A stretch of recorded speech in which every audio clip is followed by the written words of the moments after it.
أصبحنا وأصبح الملك لله والحمد لله، لا إله إلا الله وحده لا شريك له، له الملك وله الحمد وهو على كل شيء قدير.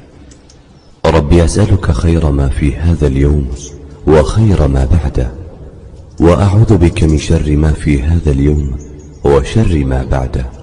ربي أعوذ بك من الكسل وسوء الكبر. ربي أعوذ بك من عذاب في النار وعذاب في القبر. اللهم أنت ربي لا إله إلا أنت، خلقتني وأنا عبدك، وأنا على عهدك ووعدك ما استطعت. أعوذ بك من شر ما صنعت.